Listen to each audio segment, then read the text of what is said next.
Hello tout le monde, j'espère que vous allez bien. Bon, vu le nombre de fois où je vous parle de Miracle Morning, ça serait logique que j'en fasse de même tous les matins. Du coup, je vais revenir un peu sur Miracle Morning, notamment dans ma vie, ce que c'était, et pourquoi aujourd'hui c'est pas totalement le cas, et comment on peut faire pour le mettre en place, et pourquoi en fait j'aimerais le remettre en place. En fait, en 2016, c'est là où j'avais commencé Miracle Morning, c'est à ce moment-là en fait que le livre a été traduit en français, et donc j'avais pu commencer avec les différentes étapes, les savers, donc le silence, la méditation, respiration, les affirmations, la visualisation, l'exercice physique, la lecture, l'écriture. Cela m'a vraiment fait du bien, j'avais gardé les habitudes pendant au moins 200 jours, je me rappelle de ce cap. Jusqu'en 2018, je me levais tôt avant mon travail salarial de l'époque, et après j'ai pu continuer le sport le matin. J'arrêtais et ou reprenais certains des savers, et avec tous les changements durant cette année-là, j'ai eu du mal à garder des habitudes. J'arrêtais, je reprenais, ça dépendait. Avec le changement, pour rappel, en 2018, c'est là où j'avais pu quitter mon copain de l'époque, où j'avais du coup quitté la maison dont on était propriétaires tous les deux. À la fin 2018, c'est là où j'ai eu la rupture conventionnelle avec mon travail salarial pour être 100% indépendante. Je suis revenue sur l'île de Ré chez mon père. Plus tard, en fin 2019, j'ai trouvé un logement sur La Rochelle. Mais bon, voilà, il y a eu beaucoup de changements dans ma vie, dans ma tête, dans mes habitudes, etc. Et en fait, aujourd'hui, je vois bien que par exemple, avec un habit tracker, donc un tracker d'habitudes, j'arriverais mieux à tenir certaines de ces habitudes, ou d'habitudes de manière générale, qui me correspondent, qui correspondent à celles que je suis aujourd'hui, qui correspondent à mes valeurs d'aujourd'hui, qui correspondent à mon rythme de vie d'aujourd'hui. Voilà, me lever tôt, oui je pourrais. Me lever plus tôt, je pourrais. En fait, on en est tous capables, il n'y a pas de je suis pas du matin, etc. Je n'étais pas du matin, j'ai été fatiguée, que je dorme ou pas, et j'ai pourtant pu faire le Miracle Morning, et ça m'a procuré un tel bien, une telle énergie. J'étais tellement en forme avant d'arriver au travail, donc j'en suis capable, et n'importe qui en est capable. Je sais qu'avec les bonnes habitudes, oui je serai en forme. Mais avant, par exemple, de voir comment se lever plus tôt, même si c'est 10, 15, 30, 40 minutes, 1 heure, 2 heures plus tôt, il faut aussi voir le coucher. Si on a l'habitude de se coucher tard, on risque de toucher à notre temps de sommeil, donc là ça risque d'être plus compliqué. En fait, j'ai pu observer mon coucher, donc il y a des choses que j'ai pu améliorer, mais je vois que mon coucher n'est pas totalement optimal par rapport à mes objectifs et à ce que je souhaite, mais parce que, en fait, progressivement j'ai pu voir, ok, pour le matin j'ai besoin de voir mon coucher. En fait, mon coucher est lié à aussi ma journée. Si je suis pas assez énergique dans ma journée, ou que j'ai pas vraiment kiffé ce que j'ai fait, j'ai envie de kiffer dans la soirée, j'ai envie de rattraper entre guillemets ma journée, et du coup je vais gratter sur mon temps de la soirée et je risque de me coucher plus tard, ou peut-être faire plus d'activités avec des écrans le soir, et ce qui fait que je vais être dans un sommeil moins bénéfique, moins optimal si j'avais arrêté les écrans plus tôt, en faisant des activités plus calmes, plus cocooning, en fonction de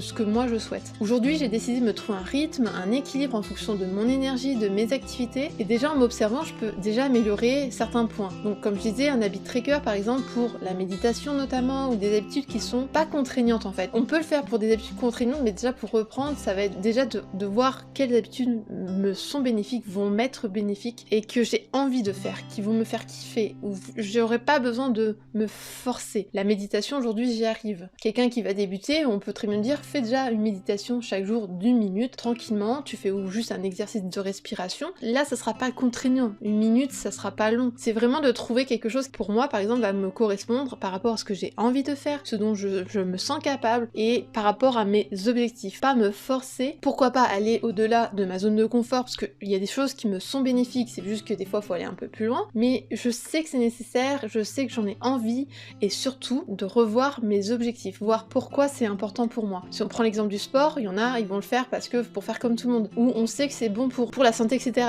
Certes, ça va être bon pour la santé, ça c'est indéniable, mais c'est important que soi-même on en soit conscient, consciente, et qu'on décide de le faire pour nous. Moi ça joue énormément, je le sens les jours où j'ai fait du sport ou j'en ai pas fait, et voilà, ça va jouer sur différents points, et je sais ce qui va être important pour moi, et je vois la différence quand je fais, quand je ne fais pas. Ça peut être l'exemple pour plein d'autres choses. Également réintégrer affirmation et visualisation, je sais que c'est un impact très fort sur ma journée. Juste de lire une phrase qui est ultra positive, qui va être une sorte de mantra, je vois la différence, ça me donne un sourire, peut-être sentir beaucoup d'amour, beaucoup d'énergie, beaucoup de gratitude, et pourtant je sais que j'ai eu du mal à l'époque à le faire, alors que sincèrement ça prend pas du tout de temps, ça c'est en fonction de chacun, mais une fois que vous avez trouvé vos phrases et ce que vous voulez vous visualiser en fonction de vos objectifs, ça prend pas longtemps, et vous pouvez même l'intégrer par exemple de faire sous la douche, donc comme ça vous perdez pas de temps, vu que vous le faites sous un temps que vous utilisez déjà dans votre journée. En fait en trouvant un équilibre dans ma semaine, je saurai mieux ce que je vais faire dans ma journée, savoir si j'ai du temps ou non, qui entraînera des matinées où je pourrai m'accorder plus de temps pour moi, et en même temps un rythme qui correspond à des jours de travail dans mon équilibre de vie. En fait le Miracle Morning par exemple, et il y en a d'autres bien sûr, mais je sais que celle-ci par exemple exemple est une super méthode qui n'est pas juste de se lever plus tôt mais de commencer sa journée avec des habitudes qui permettent d'avoir des objectifs, d'être dans la positivité, dans l'énergie et vraiment de tendre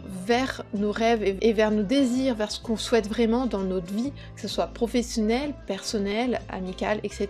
Vraiment revoir ce qui est important pour nous. À l'époque, j'avais mieux réussi parce que j'avais une contrainte d'horaire par mon travail salarial, mais aujourd'hui ma vie est différente par rapport à 2016, 2017, 2018 et mon rythme également, mes objectifs également et moi également. Je suis totalement différente, donc aujourd'hui, même si je voudrais reprendre une habitude ou une méthode qui a fonctionné à l'époque, dans un sens, je peux pas vraiment reprendre exactement de la même manière. La méthode ne change pas, mais je peux pas me dire « Ah, à l'époque, c'est bon, je faisais ça fonctionnait ». Il y a des choses à revoir parce que déjà, les objectifs sont différents et il y a des choses à intégrer en fonction. Je sais qu'aujourd'hui, c'est important pour moi, donc je sais que par rapport à mes habitudes, il y a des choses que je vais reprendre. Je sais que ce qui se passe dans ma journée a un lien intense par rapport à mon activité, que vous savez que je vous partage par rapport à l'accompagnement d'épanouissement personnel et d'épanouissement digital et différentes choses qui sont en train de voir. Je sais que le fait de pouvoir proposer ces offres sont vraiment reliées par rapport à ce que je souhaite et comment je souhaite l'intégrer dans mon planning, dans mes objectifs. Donc vraiment, là, tout ce que je vous dis, tout est lié en fait. Et je sais que si certaines choses j'y arrive ou je n'y arrive pas, c'est qu'il y a des choses qui sont pas assez définies. Donc à un moment donné, c'est pouvoir se poser et de remonter à la source, de dire ok, aujourd'hui je n'arrive pas à faire telle chose, de pouvoir remonter. Si on reprend l'exemple du Miracle Morning, on peut penser qu'on n'a pas le temps ou on va être fatigué. Donc ok, fatigué, on peut voir par rapport au rythme de sommeil, voir le coucher, remonter, pourquoi le coucher se passe comme ça. Ok, des choses dans la journée, peut-être qu'il y a des choses que je peux mieux organiser dans la journée, voir à quel moment je mets les choses en place, etc. etc. Et en fait, le fait de revoir tout ça, on va dire l'étape de travail, elle paraîtra beaucoup moins être une montagne de travail parce qu'au final, il y aura 2-3 petites choses à voir et tout va se mettre petit à petit. Et je souhaitais vraiment vous partager ça parce que aujourd'hui, ma matinée, il y a déjà un rythme qui est différent, qui a déjà quelques semaines, quelques mois. Je sais que je peux encore l'améliorer, j'ai certains objectifs, mais j'ai aussi certains doutes. Il y a certaines matinées qui vont prendre plus de temps, des fois je vais me lever plus tard, me coucher plus tard, me poser plein de questions. Et pour moi, c'est important de vous montrer que même si j'ai envie et même si je vous parle du Miracle Morning, c'est pas pour autant qu'aujourd'hui je le fais. En soi, c'est pas grave de ne pas le faire, mais pour moi, c'est important, j'ai vraiment envie de reprendre cette méthode parce que je sais ce que ça m'apporte. Et je souhaitais vous partager les bienfaits, comment ça a été mis en place, pourquoi aujourd'hui j'ai du mal à le remettre, quelles sont peut-être les contraintes ou des excuses que je peux me trouver et quelles sont les astuces que je peux trouver, quelles sont les pensées que je peux avoir pour comprendre comment je peux faire pour remettre cette habitude en place, comment je peux faire pour reprendre un rythme de vie qui correspond réellement à celle que je suis aujourd'hui, comment je peux faire pour avoir la vie qui me correspond à celle que je suis aujourd'hui. Sur ce, n'hésitez pas à me partager en commentaire si vous faites le Miracle Morning, si vous connaissez, quelles sont vos habitudes pour le matin et peut-être que si vous avez des contraintes qu'on puisse partager là-dessus, qu'on puisse échanger dessus, voir vos astuces ou voir si on peut en échangeant trouver des astuces pour vous. En tout cas, moi je vous fais de gros bisous, je vous retrouve dans une prochaine vidéo, mais surtout, jouissez de votre vie.